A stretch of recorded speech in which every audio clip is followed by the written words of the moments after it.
When I was in this tattoo shop, I was just super stoked to be there.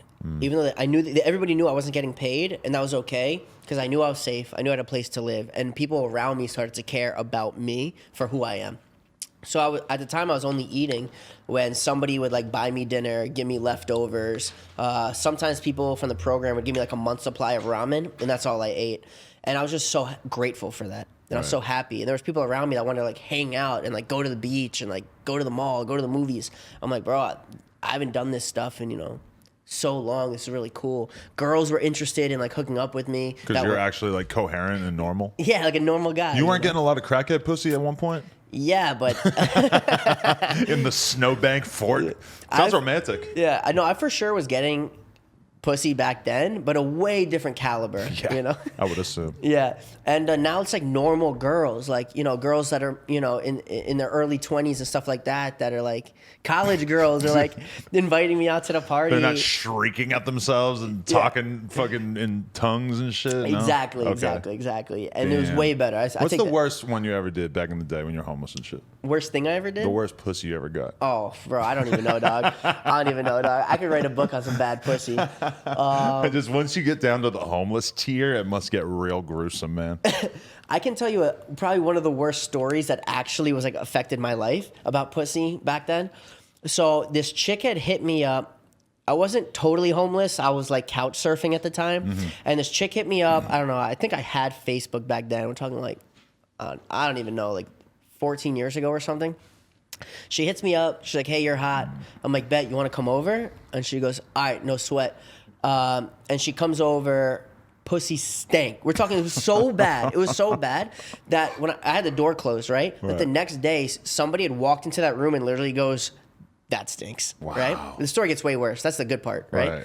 So I get her out the next morning. Like a week later, she hits me up. She goes, hey, you want to hook up again? I said, yeah, for sure. She goes, all right, I got to find a ride. I said, no doubt. So she goes, I found a ride. I'll be right there.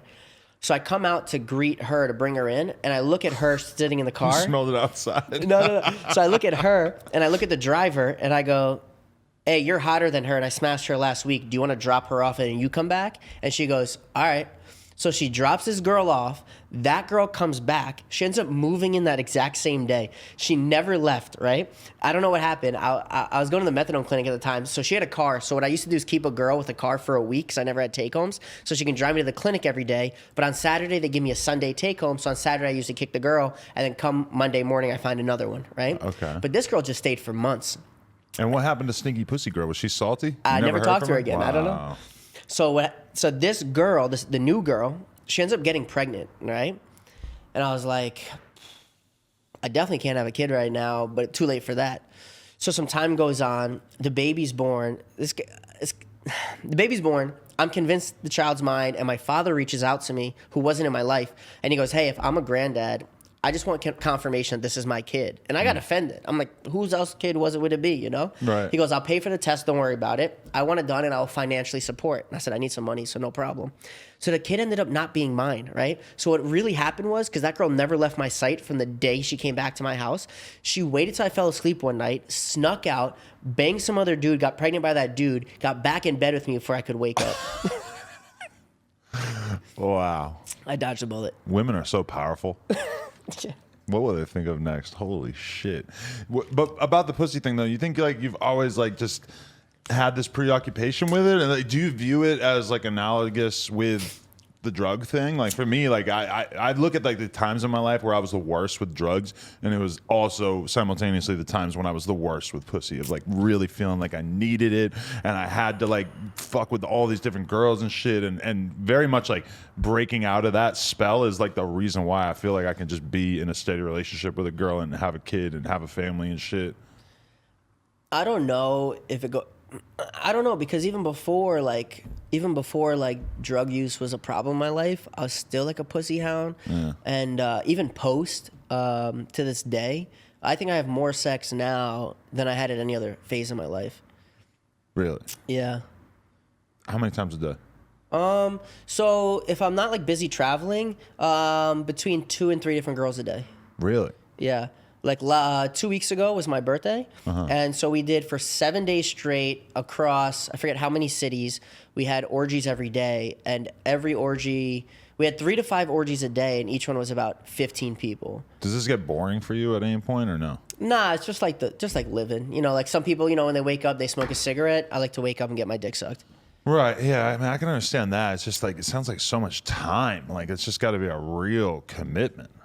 So what I used to do before I was banned in Vegas was they'd give me these massive villas, and then I'd also get a block of rooms, like standard rooms underneath the villa usually. And I had an assistant that would schedule all these different girls to be in different rooms at different times. So, because I don't drink or drug now, right? Right. So sometimes the party would get too much, and I'd be like, I kind of want some silence. At a certain point, you don't like being around all the drugs and drinking, or do you ever get tempted? I'm not tempted, but sometimes I just need a little break, a little me time, you know? So my assistant would schedule all these different girls who wanted to smash to go to all these different rooms at different hours. So he knew, like, okay, at this hour, Mikki's probably going to get burnt out on the party and want some alone time. So I'd go downstairs to, like, call it room number 1, and there'd be a girl in there. We'd smash. Then I'd go to room number 2, smash, 3, smash, 4, smash, 5, smash, and I'd go back to the party for an hour. And in that hour, my assistant had 5 different girls who wanted to hook up, go into those rooms.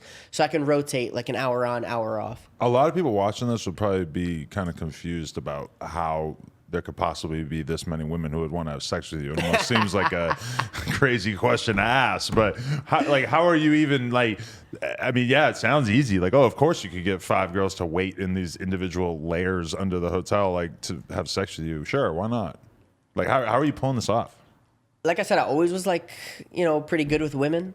I don't know what they really see in me, or at least saw in me, especially when I was young. But now I think what it is I think that because I'm accessible to a certain level of female, that they see themselves, well, if they have access to me, what I offer, like I can offer them a platform in life that they never otherwise would have received. Financially or what?